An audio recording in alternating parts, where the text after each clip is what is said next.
बिस्मिल्लाहिर्रहमानिर्रहीम। अस्सलाम वालेकुम 11th क्लास। उम्मीद करता हूँ कि आप सब खैरियत से होंगे। 11th क्लास आज की वीडियो के अंदर आप लोगों के साथ इंग्लिश की पेयरिंग स्कीम शेयर की जाएगी। इंग्लिश को हर बच्चा जो है ना वो मुश्किल सब्जेक्ट समझता है, लेकिन इंग्लिश जो है ना वो इतना मुश्किल सब्जेक्ट नहीं है। अगर आप इस पेयरिंग स्कीम के अकॉर्डिंग तैयारी करेंगे तो इंशाल्लाह इंग्लिश को आप इजीली पास भी कर लेंगे और आपके नंबर भी आ जाएंगे। तो वीडियो को लास्ट तक देखना है। इंशाल्लाह आप लोगों को साथ साथ गैस भी बताऊंगा और अहम चैप्टर्स भी बताऊंगा कि कौन कौन से चैप्टर्स करने से आप पास हो सकते हैं और कौन कौन से चैप्टर्स आप करने से नंबर ज्यादा कर सकते हैं। तो वीडियो को लास्ट तक देखना है। वीडियो आप लोगों के लिए बहुत ज्यादा इंपॉर्टेंट है। तो ये बच्चों हमारे पास इंग्लिश का पेपर है, इसकी पेयरिंग स्कीम है पार्ट 1 के लिए, यानी 11वीं क्लास के लिए। अब ये जो पेपर है ये टोटल 100 नंबर का पेपर होगा, जिसमें 20 नंबर के आपको एमसीक्यूज आएंगे और इसके लिए आपको 30 मिनट दिए जाएंगे। 80 नंबर का आपको सब्जेक्टिव पोर्शन आएगा 80 मार्क्स का, जिसके लिए आपको 2 घंटे और 30 मिनट दिए जाएंगे। अब इनकी डिटेल जो है ना वो नीचे दी हुई, उस डिटेल को डिस्कस कर लेते हैं। इसके लिए क्वेश्चन नंबर 1 बच्चों होगा एमसीक्यूज का। हर एमसीक्यूज का 1 नंबर होगा। अब ये कहां से एमसीक्यूज आएंगे? ये बच्चों आपको आएंगे एमसीक्यूज है यूनिट नंबर 1, 2, 5, 8, 10। ये इंग्लिश की बुक जो है ना, इसमें से यूनिट नंबर 1, 2, 5, 8 और 10, इनमें से 5 सिनोनिम्स और 3 एमसीक्यूज आएंगे, जो कि यूनिट्स मेंशन किए हुए। सिर्फ इन यूनिट्स में से 5 सिनोनिम्स आएंगे और 3 एमसीक्यूज आएंगे, टोटल 8 मार्क्स के। देन यूनिट नंबर 3, 6, 11 और 13, ये आपको इंग्लिश की बुक जो आपकी टेक्स्ट बुक है पैक्टा की तरफ से जारी की गई है। ये आपको इसमें से 3 सिनोनिम्स आएंगे और 2 एमसीक्यूज आएंगे from mentioned units, in units में से। ठीक है, 5 मार्क्स के ये होंगे। देन उसके बाद यूनिट नंबर 14, इसमें से आपको 2 सिनोनिम्स आएंगे फ्रॉम द मेंशन्ड चैप्टर। ठीक है, इसमें से सिर्फ 2 सिनोनिम्स आएंगे 2 मार्क्स के। देन उसके बाद यूनिट नंबर 1, 2, 3, 5, 6, 8, 10, 11, 13, 14 इंग्लिश की जो बुक है, इसमें से 5 एमसीक्यूज आएंगे। Choose correct form of verb. ठीक है बच्चों, जो करेक्ट फॉर्म ऑफ वर्ब होती है वो आप लोगों ने जो है चूज करनी है। तो ये आपको 5 मार्क्स के आएंगे। ठीक है बच्चों, ये आप लोगों का एमसीक्यूज का पोर्शन था। अगर आप इस तरीके से अपने चैप्टर्स को तैयार करेंगे तो इंशाल्लाह आप लोगों के टोटल 20 मार्क्स के एमसीक्यूज इजीली कवर हो जाएंगे। देन हमारे पास इसका सब्जेक्टिव टाइप पार्ट नंबर 2, इसके अंदर है क्वेश्चन नंबर 2 है। क्वेश्चन नंबर 2 के अंदर यूनिट नंबर 1, 2, 5, 8, 10 इंग्लिश की बुक में से आपको 10 शॉर्ट क्वेश्चन आएंगे, जिनमें से आपने 7 को अटेम्प्ट करना है। हर क्वेश्चन जो है ना वो 2 नंबर का होगा।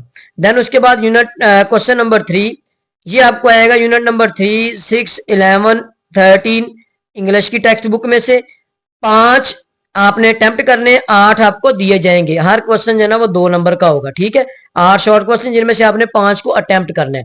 Then question number 4, question number 4 unit number 14 से आएगा। इसमें से आपको 5 शॉर्ट क्वेश्चन आएंगे, जिनमें से आपने 3 करने। अब देखिए बच्चों, सिर्फ एक यूनिट करने से, यानी 14वां यूनिट करने से, इसमें आपके ऊपर एमसीक्यूज 2 एमसीक्यूज आ रहे थे इसमें से, और 3 शॉर्ट क्वेश्चन आ रहे हैं। 2 और ये 6, ये कितने हो गए बच्चों? 8 नंबर तो एक चैप्टर को करने से हो रहे हैं, जो कि सिर्फ और सिर्फ यूनिट नंबर 14 है। ठीक है, और साथ साथ अगर आप लोग यूनिट नंबर 1, 2 और उसके बाद ये 5, 3 ये चैप्टर तैयार कर लेते हैं तो आप लोगों के नंबर और जो है ना वो है। सेक्शन नंबर 2 मोस्ट इंपोर्टेंट है, क्योंकि इसमें नंबर बहुत ज्यादा जो ना वो इजीली आ सकते हैं।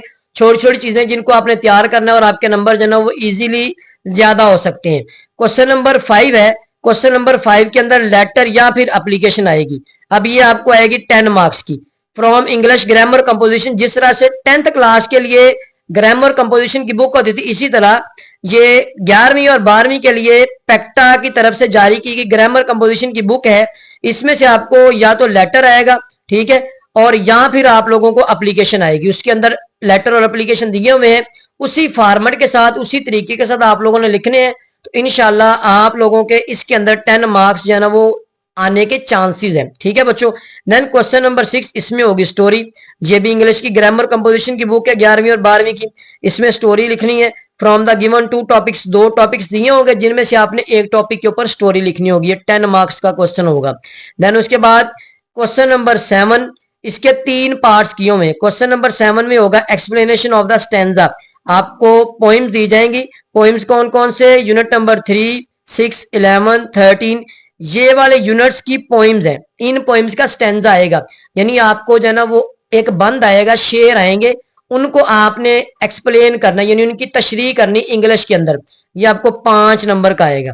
देन उसके बाद क्वेश्चन नंबर 7 का बी पार्ट है। इसके अंदर आएगी बच्चों पंक्चुएशन। पंक्चुएशन कौन कौन से यूनिट्स में से आएगी, पहला, दूसरा, 5वां, 8वां और 10वां।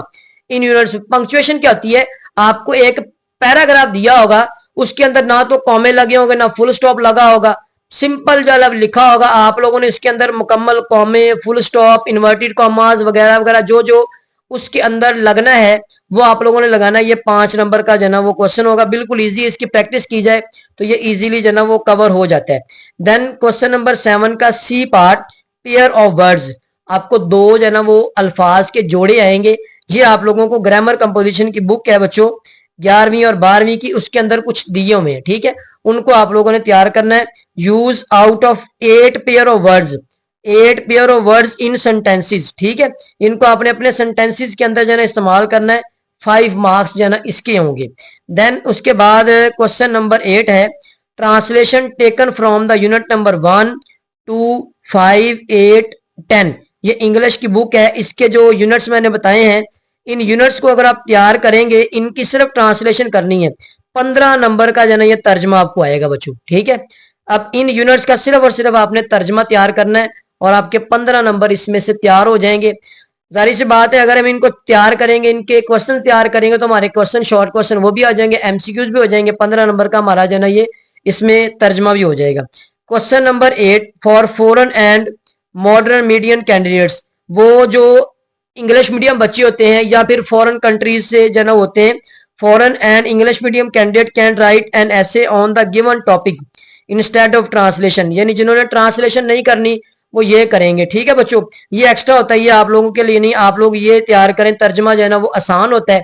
तो ये हमारे पास बच्चों पेयरिंग स्कीम थी 11 इंग्लिश की, जो कि आप लोगों के साथ शेयर कर दी है इस तरीके के साथ। और इसको देख के कौन कौन से चैप्टर्स आप लोग तैयार करें कि जिनसे आप लोगों के मार्क्स भी ज्यादा आ सके और आपकी सप्ली भी बच सके। तो मिलते हैं बच्चों नेक्स्ट वीडियो में। अल्लाह हाफिज।